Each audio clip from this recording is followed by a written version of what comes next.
Today we will discuss about the Hansenberg uncertainty principle. So, according to Hansenberg uncertainty principle,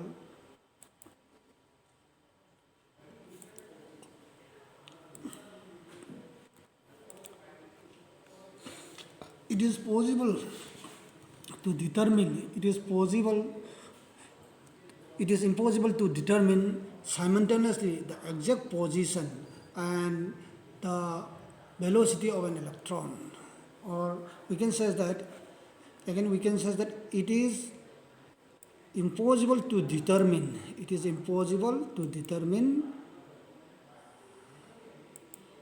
simultaneously the exact position and exact momentum or velocity of an electron.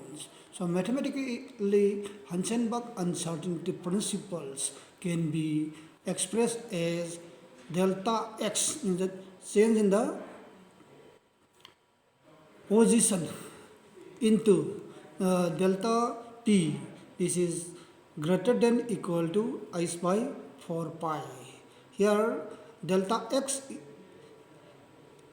into this momentum p means we have mass into velocity gives momentum. So delta mv, this is greater than equal to I by 4 pi. So we can again say that delta x into delta v, which is greater than equal to I by 4 pi m. Here delta x is nothing, uncertainty in position, and delta p or delta v is the uncertainty in velocity. If we say delta p, then you need to say that uncertainty in momentum, and if you say delta v, then you need to say that uncertainty in velocity of the particles. And here I is the Planck constant. So this is what about the Hansenberg uncertainty principles. Now let us see about the significance of uncertainty principles. Significance of uncertainty principles. These uncertainty principles rule out the existence of uncertainty principles rule out the existence of definite path or trajectory of electrons and the other particles. Trajectory means you have that means we can say that direction and line of propagations and the plane. So three values that we call as a trajectories. So uncertainty principles rule out the existence of definite part, means existence of orbit or the trajectories which I mentioned now of an electrons and other similar particles.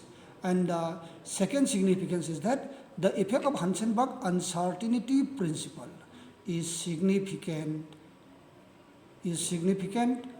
only for microscopic objects and is negligible for macroscopic objects. That means a Hansenberg uncertainty principle is true only in microscopic objects, that means very small objects, and for the bigger object this Hansenberg uncertainty principles cannot be applicable. Now let us see about the reasons for the failure of Bohr's model. Reason for the failures of Bohr's model.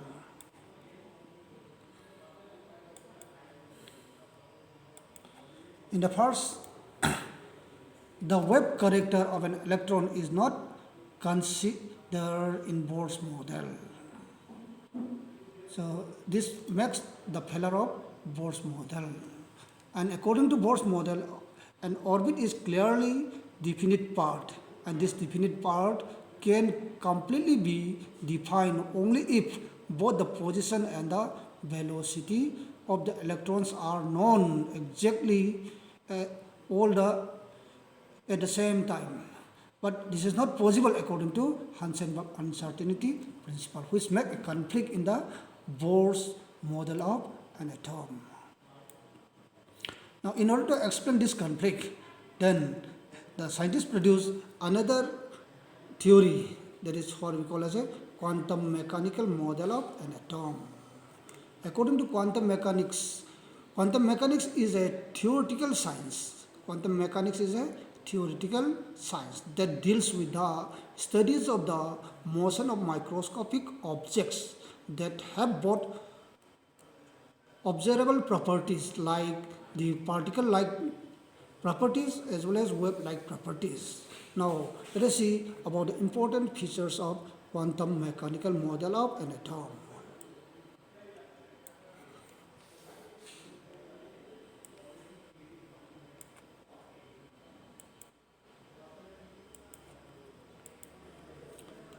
In the first point of this theory, the energy of electron in an atom is quantized. That means can only have some certain value.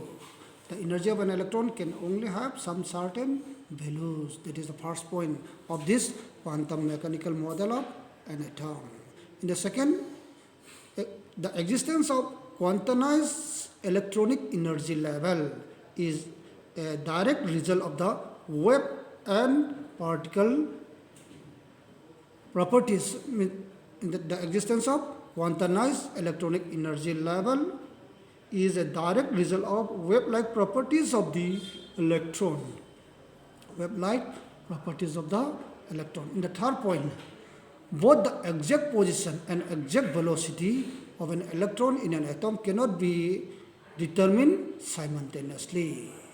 Because if you find out the position, then velocity will be changed. And if you try to find out the velocity, the position will be changed. Hence, we can say that both the exact position and exact velocities of an electron in an atom cannot be determined simultaneously. In the fourth point, the atomic orbital has wave function that we call as a psi, psi, this symbol we call as a psi.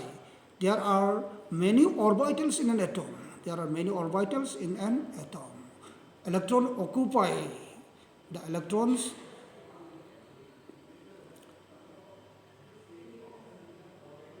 occupy an atomic orbital which has definite energy.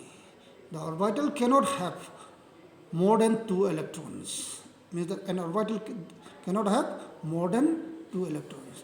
The orbitals are filled in increasing order of energy. All the informations about the electron in an atom is stored in orbital wave function psi. So in the fifth point, the probability of finding electrons at a point within an atom is proportional to the square of the orbital wave function, that is psi nodulus square at the point. It is known as a probability density and is always positive. Here we need to understand that what is the difference between psi and psi nodulus square. So psi indicates that only the wave function of an electron, whereas psi nodulus square indicates that probability density, and the value of the psi nodulus square is always positive. That you need to recall it. From the values of psi square at a different point within an atom, it is possible to detect the region around the nucleus where electron most probably will be found. Now, let us see about the quantum number, which we have already discussed slightly in the previous class.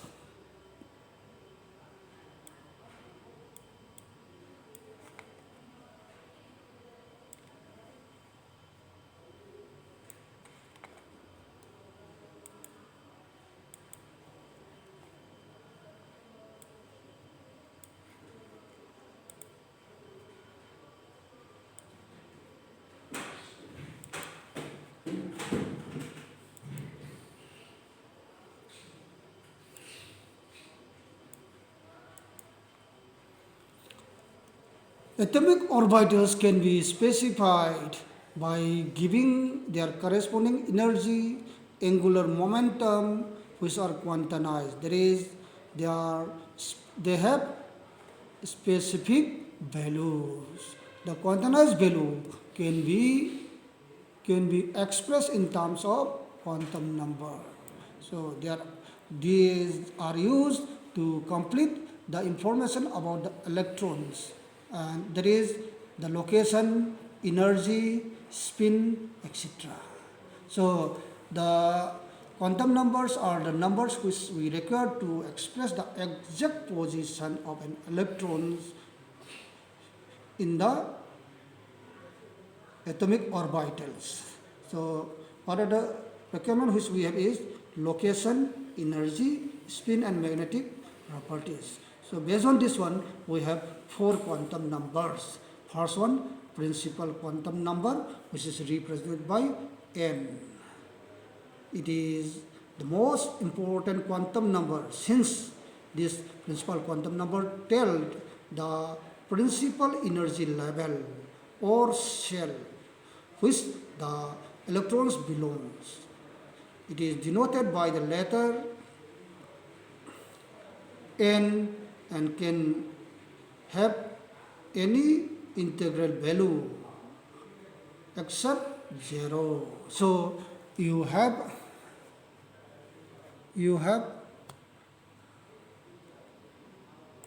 principal quantum number. You have principal quantum number, and this principal quantum number n equal to 1, n equal to 2, n equal to 3, n equal to 4, etc. We can say it. The various principal energy cells are designed as K when n equal to 1, L when n equal to 2, then M when n equal to 3, then N when n equal to 4, like this one it comes. So the principal quantum number give us the following informations. That means the information is given by principal quantum number. First one, it gives average distance of the electrons from the nucleus. It gives the average distance of the electron from the nucleus. Second point, it completely determines the energy of the electron in hydrogen atom and hydrogen-like particles. In point number 3, the maximum number of electrons present in any principal cell is given by 2n square, where n is the number of principal cells. Now we'll go to the azimuthal or subsidiary or orbital angular quantum number. This we can represent it as L. It is found that the spectra of the elements contain not only the main lines, but there are many lines, many small lines which are present. The number help to explain the fine lines of the spectrum. That means azimuthal quantum number give the following information. Number 1, the number of subcells present in the main cell. And number 2, the angular momentum of the electron present in any subcells. So these are the informations which we get from this azimuthal quantum number. Now let us see more again about the azimuthal quantum number.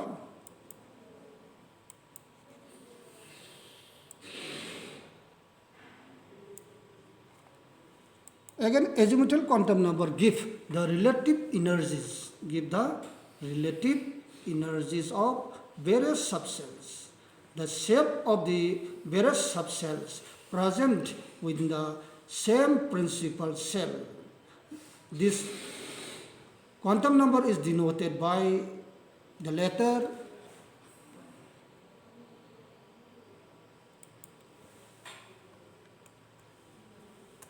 L, and for a given value of n, it can be from 0 to n minus 1. So the partial k when n equal to 1, L become 0. That is S orbitals. When it is of second cell, L becomes 0 and 1. Subcells corresponding to different values of L are represented by the following symbols. When L equal to 0, we have S. When L equal to 1, we have P. When L equal to 2, we have D. When 3, F. When 4, G. When 5, H. Like this one, it goes on. Now, the third quantum number which we need to discuss here is about the magnetic quantum number. And let us see about the magnetic quantum number. And the magnetic orbital quantum number determine the number of preferred orientations of the electrons present in the subcell. So magnetic quantum number give orientation. Since each orientation corresponds to an orbital, therefore the magnetic orbital quantum number determine the number of orbitals present in any subcells. The magnetic quantum number is denoted by the letter M or ML. And for a given value of L, it can have all the value ranging from minus L to plus L, including 0. Thus, for energy level, for energy value of L, M has twice L plus 1 values. Now let us see how this values comes out.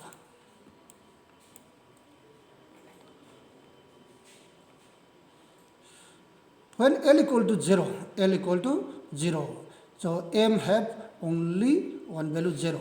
When this means that S subcell has only one orientation in the space. Thus, S subcell has only one orbital that we call as S orbital. Now, we'll go to the spin quantum number.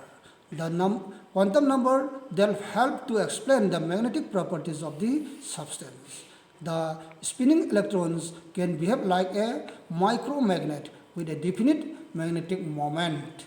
If the orbital contain 2 electrons, then the 2 magnetic moments opposes to each other, thereby they cancel one another in its magnitude. Now, based on this magnetic moment, we need to discuss about the shape of various orbitals which we carried, that is S, P, D, F. That will be discussed in the next class. Thank you.